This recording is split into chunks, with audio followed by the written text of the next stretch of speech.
Alors, bon après-midi, chers amis. Soyez les bienvenus à cette seconde et dernière conférence sur le voyage de 3 semaines que Lucie et moi-même avons fait au Portugal en février dernier. Pour ceux qui n'étaient pas à la première conférence, je rappelle que nous avons visité à cette occasion la ville de Lisbonne, la plus grande du pays et sa capitale, ainsi que la charmante petite ville d'Evora, le chef-lieu de la région agricole de l'Alentejo. Aujourd'hui au programme, c'est Porto.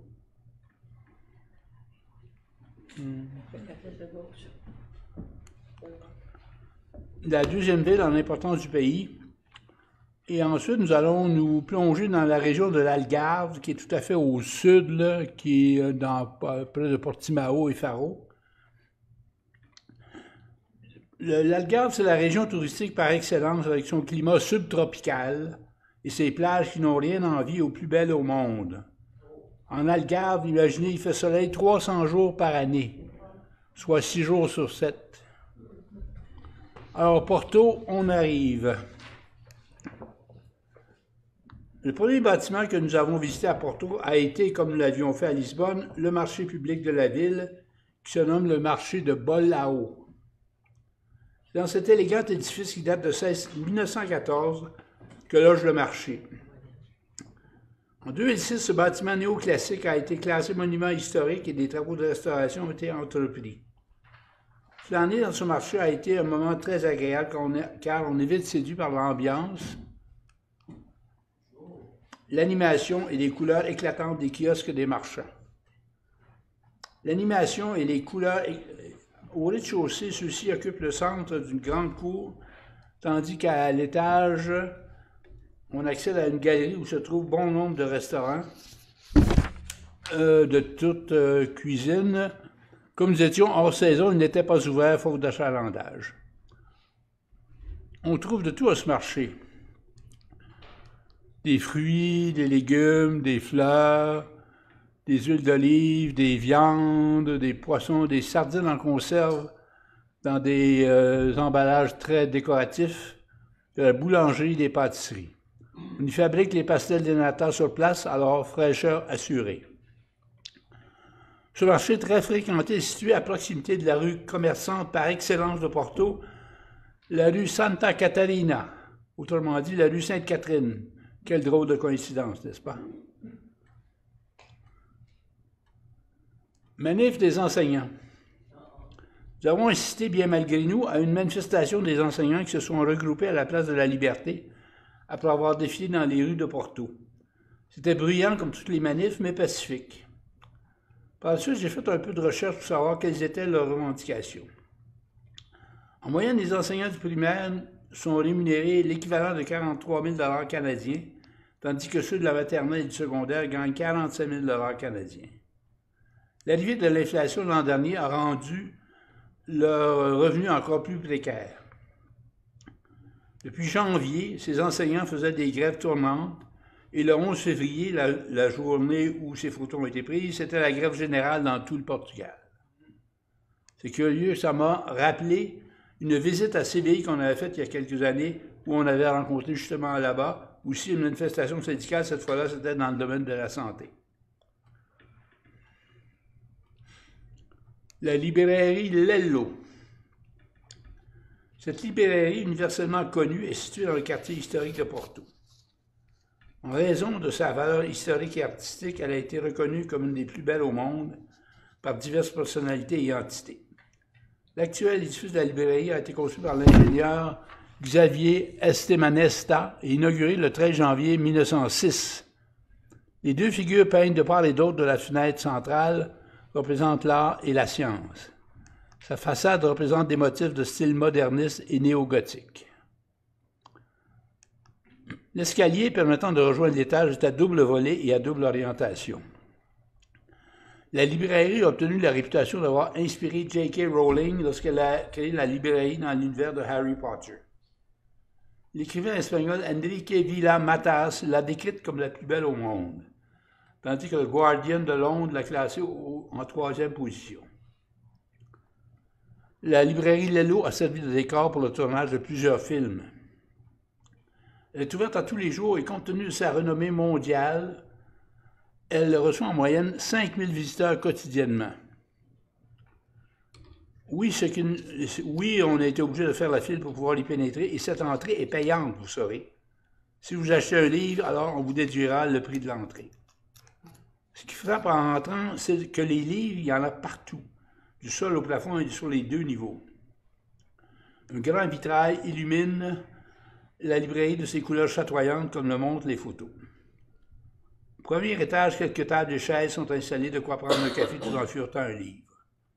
J'ai remarqué que la librairie produit à titre d'éditeur la plupart des livres qu'elle vend. Ce sont des classiques de la littérature comme Le Petit Prince. Il est important de savoir que les livres qu'ils vendent sont publiés dans une foule de langues. Le Palacio de Bolsa. Ce palais de la Bourse est un bâtiment néoclassique construit en 1834 au centre-ville de Porto. La structure générale du palais est achevée dès 1850, mais la construction du grand escalier ainsi que la décoration des salles d'apparat retarderont son parachèvement jusqu'à 1910, imaginez. La vaste cour intérieure, appelée le Patio des Nations, est entourée de galeries. Conçue comme un puits de lumière pour les parties du bâtiment qui l'entourent, elle était à ciel ouvert, ce qui explique pourquoi les galeries étaient fermées. Vers 1880, toutefois, elle sera recouverte d'une imposante verrière octogonale qu'on voit ici. La galerie ouest s'ouvre sur un imposant escalier de style classique, construit en 1868 et décoré de bustes par des sculpteurs portugais. La salle du tribunal, ou salle des audiences solennelles, est le symbole de la renommée arbitrale acquise par l'association commerciale de Porto dans le monde du commerce, mais surtout dans le domaine des vins. Elle est décorée de boiseries dans le style de la Renaissance française. La salle des assemblées générales, une fois là, se tient cette assemblée. C'est une salle au style classique. Les murs sont revêtus de plâtre imitation du bois du Brésil. Au milieu de la pièce se trouve un important lustre en cristal de Venise. Le salon mauresque est le joyau de ce palais. Cette grande salle était utilisée avec le salon de portrait comme salle de réception. À cause du luxe de sa décoration, elle ne sera terminée qu'en 1910. Le Palacio de Bolsa est maintenant le siège de la Chambre de commerce de Porto. La gare ferroviaire de São Bento. Cette gare centrale de Porto a été mise en service en 1896 et le bâtiment pour les voyageurs a été inauguré en 1914. La gare est dédiée au trafic régional desservant les villes de Aveiro, de Braga et de Coimbra. Grâce au métro, on peut aussi se rendre de São Bento à l'aéroport en moins de 40 minutes. La gare des voyageurs est d'inspiration française. Excusez. Lors de la conception de l'édifice, l'architecte oublia de prévoir des guichets pour la vente des billets dans ses plans, ce qui a fait qu'on les a ajoutés ultérieurement, mais hors du grand hall. Ce hall est orné de plus de 20 000 azuelos, ou tuiles céramiques vitrifiées, illustrant les scènes majeures de l'histoire portugaise, du 13e au 15e siècle. La scène qu'on voit ici représente le roi de Léon avec sa famille. Cette autre scène montre le roi Henri le Navigateur lors de sa conquête de la ville de Ceuta au Maroc. Dans le haut des murs du Grand Hall, ces azuelos illustrent la bataille d'Arcos de Valdevez, une municipalité qui se trouve à l'extrémité nord du Portugal, à la frontière avec l'Espagne. Évidemment, si on la célèbre, c'est que les Portugais en étaient sortis les vainqueurs.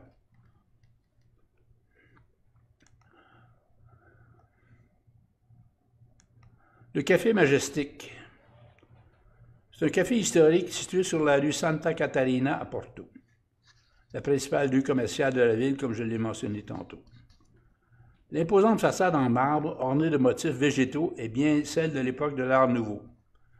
Son importance provient à la fois de l'ambiance culturelle qui l'entoure, en particulier la tradition du café rendez-vous, où se rencontraient diverses personnalités de la vie culturelle et artistique de la ville, ainsi que par son architecture Art nouveau. Ouvert en 1921 sous le nom de Café Élite, il a immédiatement été associé à une certaine fréquentation chic de la ville et à la splendeur de la belle époque. Un de ceux qui étaient présents lors de l'inauguration était le pilote et aviateur Gago Colenao, celui-là même qui venait de franchir l'Atlantique Sud dont j'ai parlé lors de la première conférence. venait d'arriver d'un vol depuis Madère et il s'est réjoui de la splendeur de ce beau décor. Les sièges en cuir, les tables, les lustres ainsi que la présence des colonnes entre les miroirs, sans oublier les peintures au plafond. On rapporte que Mme J.K. Rowling, l'auteur à succès des histoires de Harry Potter, a passé beaucoup de temps au Café Majestic pour travailler sur son premier roman.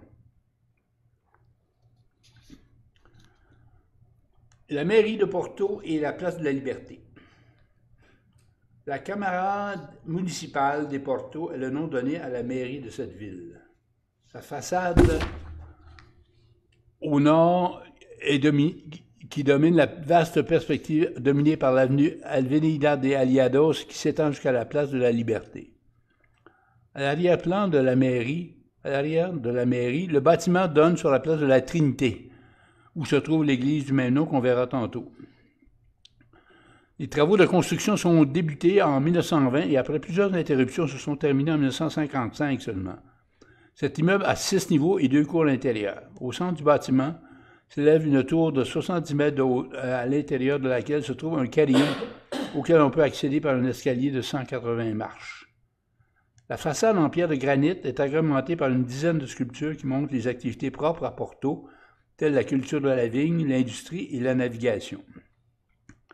La place de la Liberté, qui est en pente, comme on peut voir, a ses origines au 18e siècle. C'est en 1718 que l'urbanisation de cette portion de la ville s'est faite.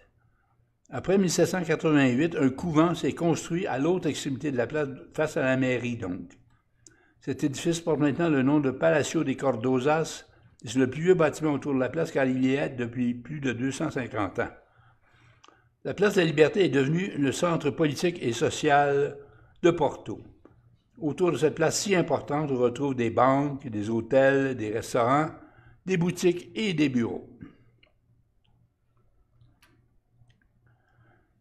La place de la Trinité et son église. Sur cette sympathique petite place ombragée derrière la mairie, on retrouve l'église de la Trinité. Elle a été construite tout au long du 19e siècle. Elle est ouverte au culte depuis 1841. On raconte ici qu'une voyante et actrice aurait eu une vision de la Sainte Trinité avec des anges qui chantaient le Tantum Ergo. Cette même personne aurait aussi eu des visions de la Vierge Marie.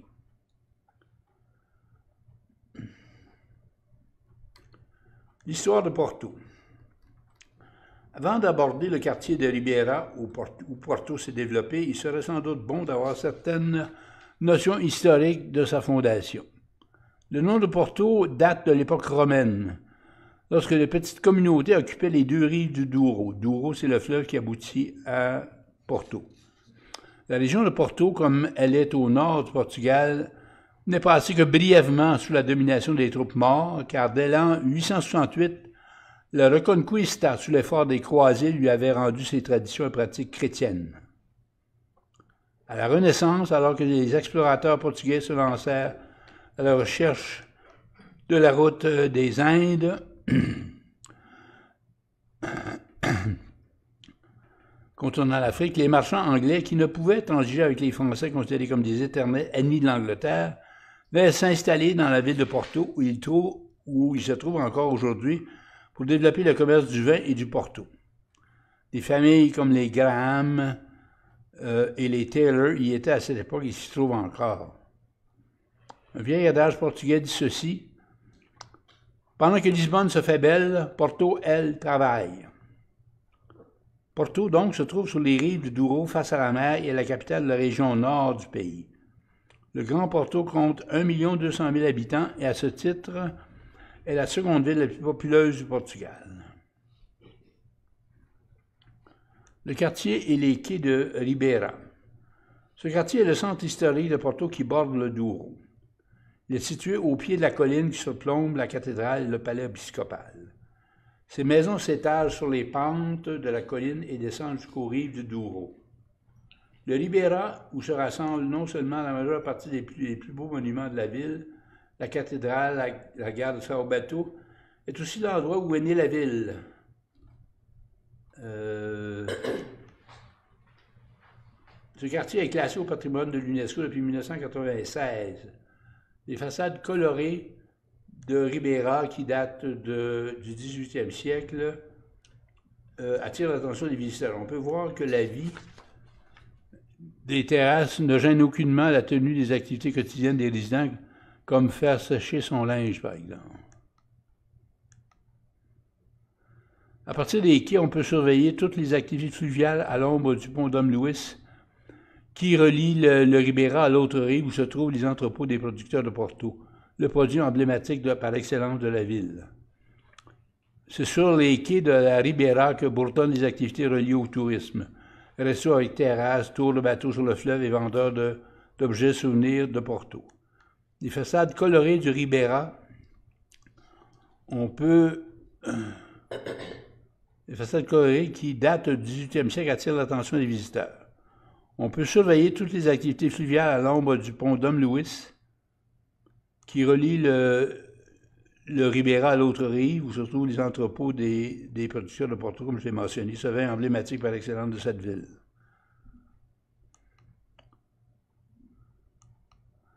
Bon, je vais vous parler maintenant des ponts de Porto. Parce que c'est assez particulier à Porto, c'est que sur une distance de moins de 1 km, on retrouve 6 ponts qui traversent le Douro. Tous différents les uns des autres. Et dans notre balade en bateau sur le Douro, nous avons passé sous chacun d'eux. Le premier pont, c'est celui-ci, le pont Dom Luis, qui est vraiment le symbole de la ville et il est inscrit au patrimoine mondial de l'UNESCO. Un pont en fer à 2 articulations, il a été construit entre 1881 et 1886 par un ingénieur portugais qui était un disciple de Gustave Eiffel. Il agit à la fois comme pont pour les tramways et pont pour les véhicules. Du moins, il agissait pour les véhicules. Le pont Sao Yao. Ce pont ferroviaire en béton date de 1891 et il a remplacé le pont Maria Pia, qu'on va voir. Ce pont en métal conçu par Gustave Eiffel lui-même. Alors, le voici, le pont Maria Pia. En arc métallique, il a été le premier à franchir le Douro. Ouvert en 1867, il a été désaffecté en 1991 et remplacé par l'ouvrage qu'on vient de voir. Il est parfois confondu avec le pont Dom Luis qui lui ressemble beaucoup à cause de son arc en métal.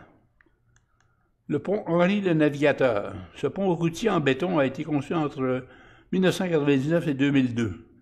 Sa construction était requise car on avait désaffecté la circulation sur la voie inférieure du pont Dom Luis.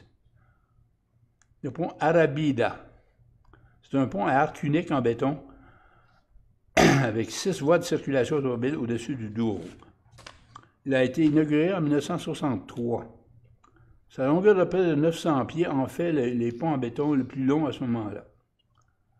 Le pont du Freixo.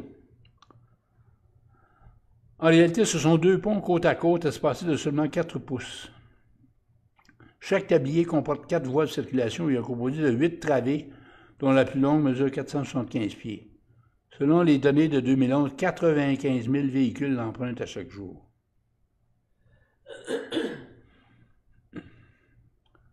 La cathédrale de Porto. C'est une église forteresse du 12e siècle dans le centre historique de la ville. De style roman, elle sera remaniée au 17e et 18e siècle, mais elle n'en demeure pas moins le monument le plus ancien de la ville de Porto. L'aspect extérieur de la cathédrale a été altéré au 18e siècle pendant l'époque où le baroque était maître en Europe. En 1732, l'architecte italien Nasoni ajoute une large loggia baroque sur le flanc gauche de la cathédrale. En 1772, un nouveau portail baroque remplace l'ancien et les coupoles sont modifiées. Les créneaux qui bordent l'extrémité supérieure de la façade ajoutent à l'aspect de forteresse de l'ensemble. Cette cathédrale est plutôt hétérogène avec cette abondance de style roman, gothique et baroque. Pardon. À l'intérieur, la nef est étroite et voûtée en berceau. L'intérieur a aussi pris une allure baroque au fil des modifications de l'édifice avec le temps. Le transept sud qui donne accès au cloître gothique du XIVe siècle est décoré d'azuelos qui relatent la vie de la Vierge Marie.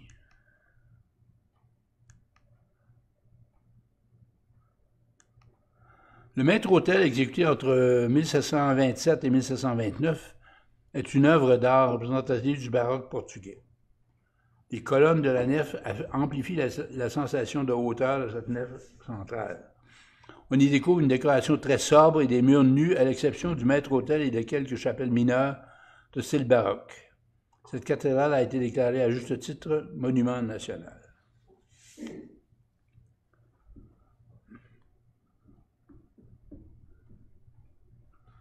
Le Porto est un vin fortifié portugais produit uniquement dans la région du Haut-Douro. Alors, c'est un vin, j'imagine que vous connaissez un peu la vallée du Douro, auquel nous, malheureusement, on n'a pas eu le temps d'aller. Mais on y produit des très bons vins, les meilleurs vins du Portugal peut-être. Et les vins qu'on y produit sont un pourcentage d'alcool variant entre 11 et 14 %. Avec le Porto, on grimpe autour de 20 %. Je vais vous expliquer pourquoi. Alors, à l'époque où l'Angleterre et la France étaient en conflit presque perpétuel, le roi Louis XIV a interdit la vente des vins français aux Anglais. Ces derniers appréciaient beaucoup le clairet de Bordeaux. C'est alors qu'ils découvrent que pour la remplacer, des vins de qualité similaire au Portugal. Or, il semble que le vin portugais supportait mal le voyage à la Grande-Bretagne. C'est alors qu'on prit l'habitude d'y ajouter de l'eau de vie, de l'alcool si on veut, pour qu'il passe à travers le voyage. En 1756, suite à des abus dans ce processus, les autorités portugaises se mettent à réglementer par décret royal la production et la vinification dans la région du Haut-Douro. Voilà une firme anglaise qui est établie depuis fort longtemps au Portugal et qui produit du Porto. Voilà leur cave. Les fûts de Porto étaient transportés par des bateaux appelés rabelos, qu'on voit ici, sur la rive en face de Porto, où se trouvaient et se trouvent encore les principales sociétés de vente et de production de Porto. Le Royaume-Uni est encore, de nos jours, un des plus gros consommateurs de Porto, et les Britanniques ont joué un rôle important en tant que propriétaires des sociétés de Porto. Il reste peu de ces sociétés familiales d'origine, la majorité des caves appartenant maintenant à des conglomérats.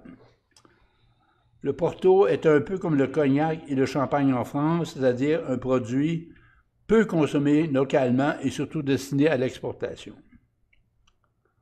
Je vais vous dire quelques mots sur les Porto Graham. Cette firme a été fondée en 1820 par les frères William et John Graham, qu'on voit ici, qui allait devenir une des meilleures maisons de vin de Porto. En 1882, un jeune Écossais de 19 ans nommé Andrew Symington s'est rendu au Portugal pour travailler chez les Graham. Un peu plus tard, il a commencé à son propre compte de faire le commerce des vins de Porto. En 1970, la famille Symington a acquis la marque Graham et poursuit ainsi l'héritage de la marque en produisant des vins de Porto de grande qualité. C'est sur ces mots que se termine le récit de notre voyage à Porto. J'espère que vous allez goûter et apprécier, je l'espère, ce vin de Porto. Nous allons maintenant nous diriger franc sud après la pause, vers l'Algarve, que certains considèrent comme la Floride du Portugal, où notre voyage de février s'est terminé. Alors, chers amis, je vous rappelle que pendant que vous étiez à la pause en train de vous bourrer la face, nous sommes déménagés dans l'extrémité sud du Portugal, dans cette belle région qui s'appelle l'Algarve. Vous ne serez pas surpris d'apprendre que le mot Algarve est d'origine arabe, qui veut dire ouest, comme à l'ouest de l'Andalousie, qui se trouve en Espagne. Après tout, les deux pays n'existaient pas sous l'empire des Arabes, c'était un seul et même contrée. Il y a plus de 1000 mots portugais qui ont été hérités des morts. La capitale administrative de l'Algarve est Faro, qu'on visitera tantôt. C'est une des régions les plus touristiques du Portugal et même de l'Europe, à cause de ses plages et de son riche patrimoine historique. Sa voisine à l'est, c'est la région espagnole de l'Andalousie. L'ensoleillement moyen de la région est de 2800 heures d'ensoleillement par année, ce qui dépasse tout le reste de l'Europe. Les 16 municipalités de l'Algarve sont généralement situées sur le littoral, alors que l'intérieur des terres demeure essentiellement agricole et forestier. Les principales productions agricoles sont les figues, les amandes, les oranges et le chêne-liège, utile pour fabriquer les bouchons de liège pour les bouteilles de l'industrie viticole portugaise. La pêche en mer est aussi une industrie d'importance pour la région. Mais bien sûr, le tourisme est devenu le moteur économique de l'Algarve ces dernières années. De nombreux étrangers possèdent leur résidence secondaire dans cette région si hospitalière, car n'importe quel citoyen de l'Union européenne peut acheter librement une propriété et y résider à sa guise tant qu'il veut. Les Britanniques sont les plus nombreux, suivis des Allemands, des Hollandais et des Scandinaves. Je vais vous parler maintenant de la ville de Lagos, où nous avons passé les 6 derniers jours de notre voyage. Alors, la majorité de la population de cette ville côtière où nous avons résidé vit du tourisme et de ses activités connexes. La ville a connu sa période de gloire au 15e et 16e siècle, à l'époque où le roi Henri le Navigateur et des découvertes portugaises, alors que c'était le port d'où amarraient les explorateurs à destination du vaste monde. Lagos est hélas tristement célèbre pour avoir été le premier marché aux esclaves noirs venus d'Afrique qui est toute proche. On en reparlera tantôt, quand on visitera le musée de l'esclavage. Lagos est renommée pour ses magnifiques plages, certaines étant au pied d'imposantes falaises de calcaire, comme on verra tantôt. Le Mercado municipal. Ouvert à tous les jours, c'est un endroit à visiter, ne serait-ce que pour voir ces kiosques colorés, tenus par des gens qui le sont tout autant. On y trouve évidemment des fruits et des légumes variés, ainsi que des poissons fraîchement arrivés de la mer toute proche. À l'étage, un restaurant avec terrasse donnant sur la baie de Lagos fait de ce marché un endroit à visiter absolument. Les produits sont frais, les gens sympathiques et la vue sur la mer sublime. La vieille ville.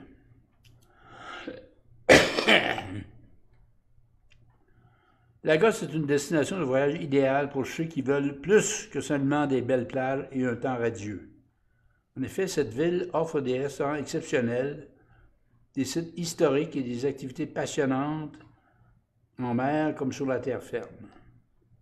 Contrairement à d'autres villes de l'Algarve, comme Portimao et Albufeira, qui ont succombé au tourisme de masse, Lagos a su conserver son caractère et son charme.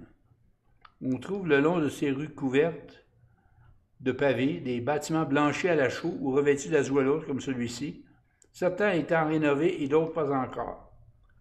Ses bars, ses restaurants et ses places publiques. Lagos, comme souvent au Portugal, a un relief accidenté.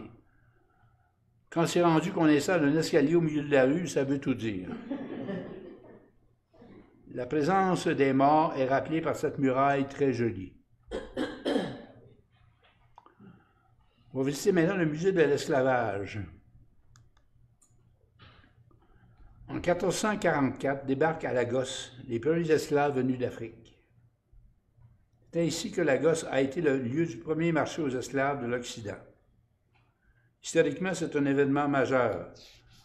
Dans ce musée érigé à leur mémoire, on exhibe des bijoux, des pièces de monnaie et des squelettes déterrés lors des travaux d'excavation récents. Ce musée a été créé en 2010 suite aux démarches de citoyens de Lagos désireux de rétablir les faits historiques de cette ville, si honteux soit-il. C'est l'organisation ODIH basée au Portugal qui défend la dignité de la personne humaine et de la paix sur la planète qui est à l'origine de la création de ce musée.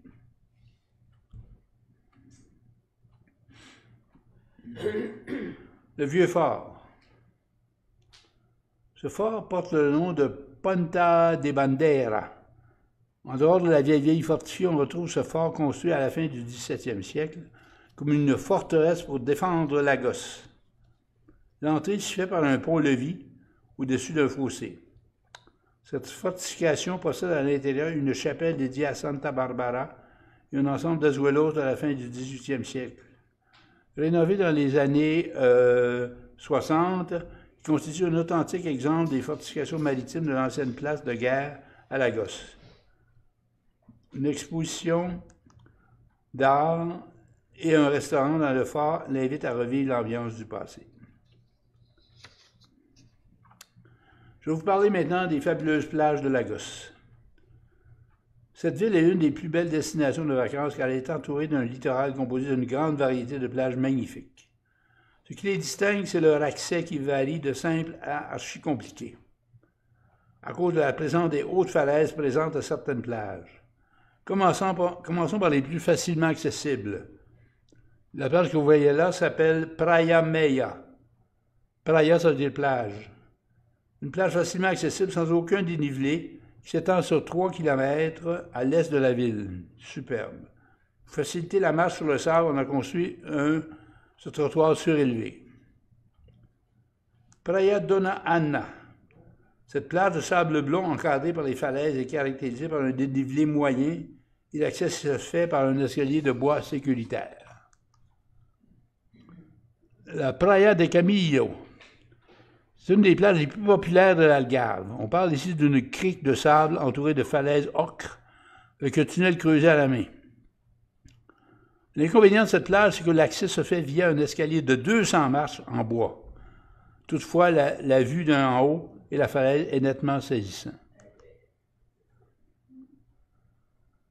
Praia dos Pinheiros.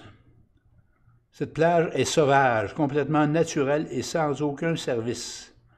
De plus, il n'y a aucun escalier pour y accéder. Les baigneurs doivent descendre à leur risque le long de la falaise escarpée. Il n'est pas étonnant que cette plage soit réservée aux nudistes. Certains y accèdent par la mer en kayak. On va visiter maintenant le Ponta dei Piedi. Nous avons fait une randonnée en mer dans une petite embarcation avec un équipage de 2 personnes et de 3 autres touristes comme nous. C'est pas dans cette embarcation-là, soit dit en passant. Et on a croisé, chemin faisant, cette caravelle historique qui était amarrée dans le canal menant à la mer. C'est une réplique authentique de la caravelle Bonne Espérance qui avait été inventée par les Portugais au 15e siècle dans le cadre de l'entreprise d'exploration lancée par le roi Henri le Navigateur, le long des côtes de l'Afrique et dans la région de Madère et des Açores. La combinaison d'une coque haute et d'un faible tirant d'eau, en plus d'une voilure facilement manœuvrable, a fait des caravelles des bateaux révolutionnaires. Pendant près d'une heure, nous avons pu admirer de près ces merveilles de la nature qu'est le Ponta dei Piedi, ou, si on veut en français, la pointe de la Pitié, sur les rives de Lagos. Cette formation rocheuse unique est constituée de falaises qui ont jusqu'à 45 mètres de hauteur. Pardon, c'est le site le plus spectaculaire de Lagos et aussi de l'Algarve. Contraste entre ces falaises dorées et la mer turquoise de toute beauté. Ces formations rocheuses de calcaire ont été sculptées au fil des siècles, autant par le vent que par les marées de l'océan Atlantique. Ces monolithes rocheux peuvent parfois prendre l'aspect de icebergs flottant sur l'océan. Notre pilote guide nous a raconté que souvent, il voit des pêcheurs à la ligne se laisser descendre le long d'un câble sur la face d'une falaise pour s'installer sur une corniche pendant des heures pour taquiner le poisson. J'imagine que ces pêcheurs invétérés doivent rentrer à la civilisation en se hissant sur ce même câble. Tout un exploit. Les Portugais ont vraiment la pêche dans leur ADN. Vers la fin de la journée, quand les rayons du soleil frappent de manière presque parallèle l'océan, la mer est recouverte de tons brillants et d'une sérénité absolue. Les grottes deviennent alors complètement dorées et se présentent comme un trésor.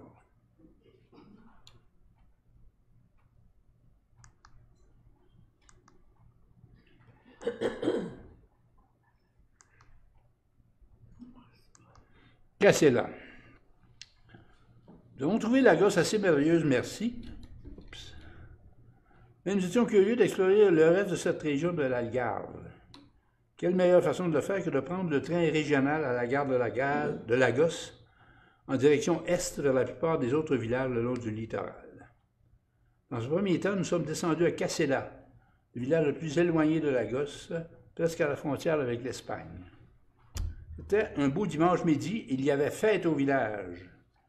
Une foule assez dense circulait d'un kiosque à l'autre, notamment autour de ceux qui servaient de la nourriture, du boucher, aux churros frits dans l'huile, aux poules vivantes, aux poules moins vivantes.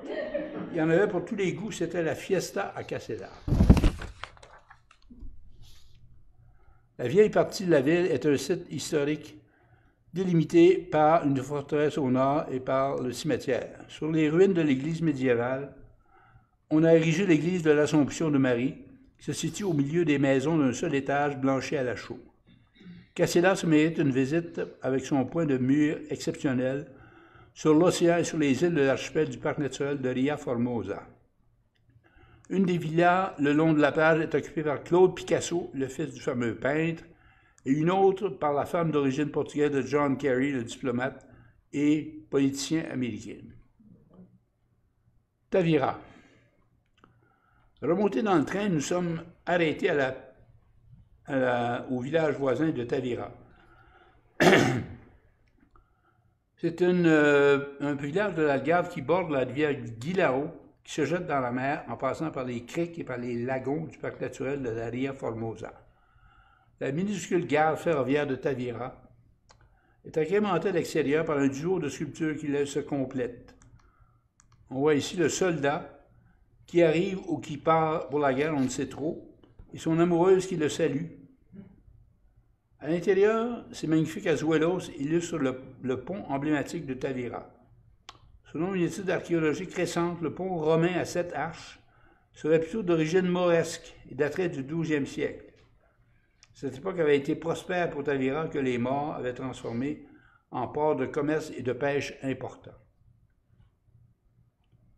Au XVIIe siècle, le port est très occupé notamment par le commerce du sel, produit dans des étangs salins qui existent encore aujourd'hui et qu'on voit ici sur la photo. Le tremblement de terre de 1755 qui a frappé tout le Portugal a démoli la plupart des maisons de Tavira.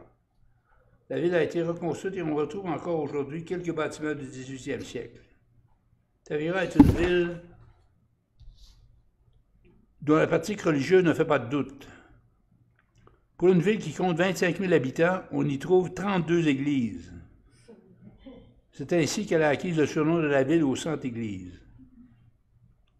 On n'en a visité qu'une seule, celle de Santiago, qui date du XIIIe siècle, qui a été construite sur le site d'une petite mosquée. La façade principale a un grand médaillon représentant Saint-Jacques Santiago à cheval, luttant contre les morts, en mémoire de la reconquête chrétienne du pays. L'intérieur de la nef unique et la chapelle principale abrite une exposition de retables en bois sculptés d'images et de peintures sacrées, dont certaines proviennent de d'autres églises de Tavira. Le temple a souffert d'importants dommages lors du séisme de 1755 et sa reconstruction a été retardée de plusieurs années par manque de fonds de la part de la paroisse. Tavira possède une large plage appréciée par les flamants roses et autres échassiers. Il y a de somptueuses plages remplies de sable doré, d'eau calme turquoise et d'incroyables paysages naturels. La plage la plus populaire est la Praia de Tavira, tandis que la plus tranquille est celle de Praia de Terra Estreta. De toutes les plages de Tavira, une se démarque, c'est celle de Baril. Son attrait principal est ce cimetière de 203 ancres de bateaux rouillés, qui est un monument permanent à la mémoire de cette communauté de pêcheurs au thon rouge. Une profession qui, hélas, n'existe plus du tout dans l'Algarve, le thon rouge étant disparu de cette région. Un petit train transporte les visiteurs lentement sur les 1,3 km qui séparent le village de la plage de Baril. Ce train fait sans doute le bonheur des enfants et de leurs grands-parents. Faro. Nous avons quitté Tavira par train comme nous y étions venus, et sur le chemin du retour, nous sommes arrêtés à Faro, qui est la capitale administrative de l'Algarve. L'arche de la ville.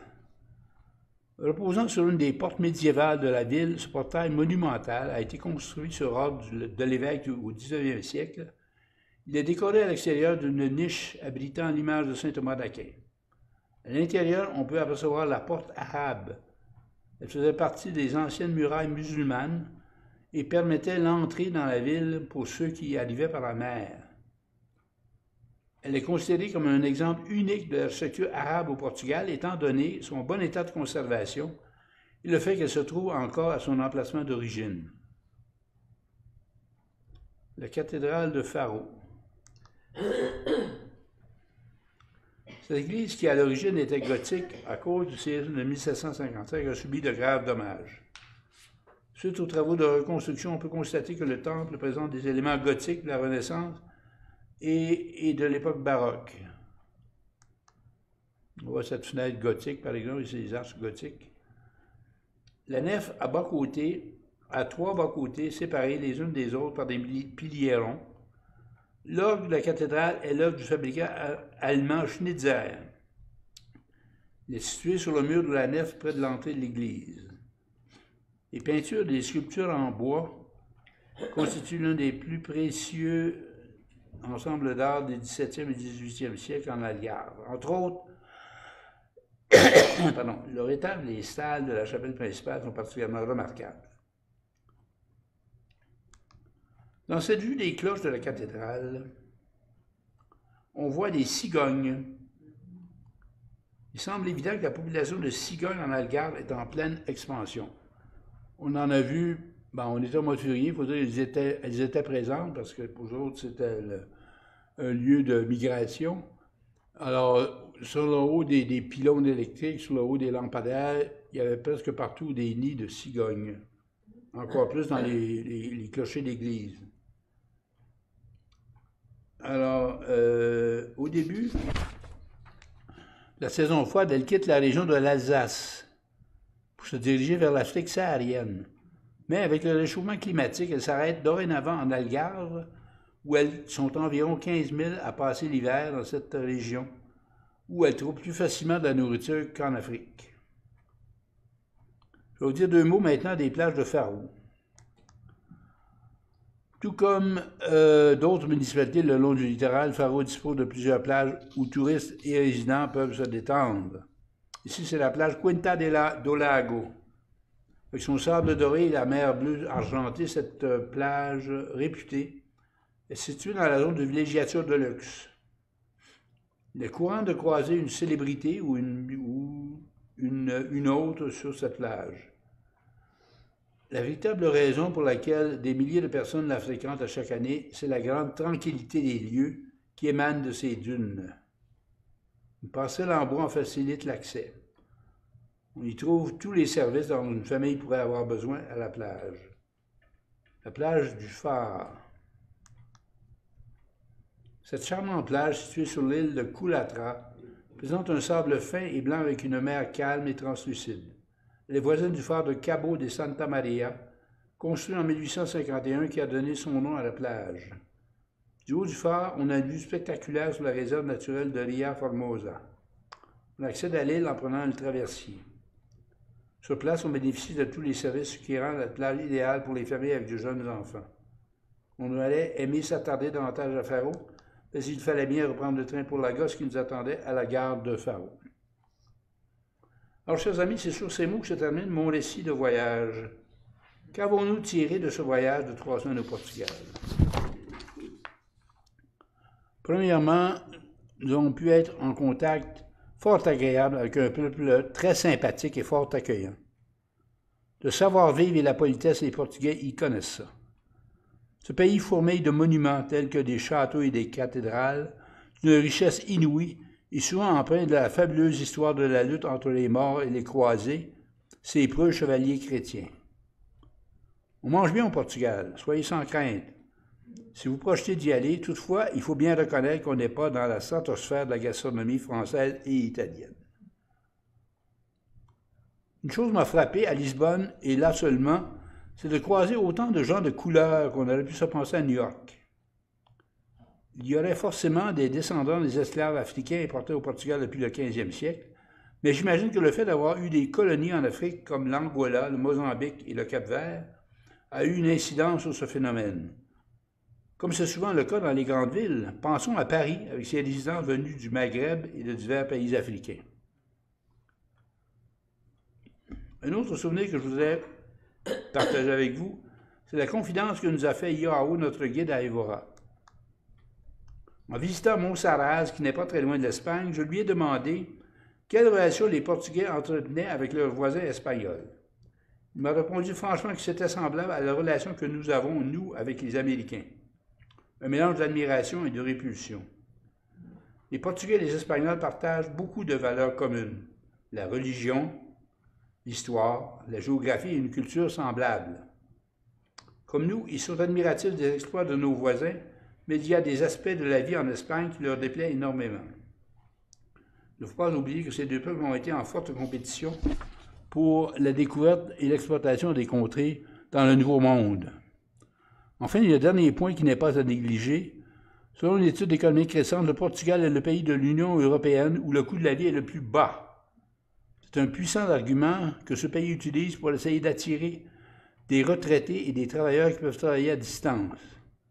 D'ailleurs, dans l'avion de retour, nous avons lié connaissance avec 2 jeunes de Québec qui travaillaient en informatique et qui avaient justement profité de ce programme en allant séjourner quelques mois là-bas pour y travailler.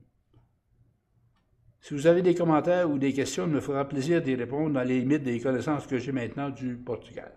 Merci beaucoup, mesdames et messieurs, de votre attention.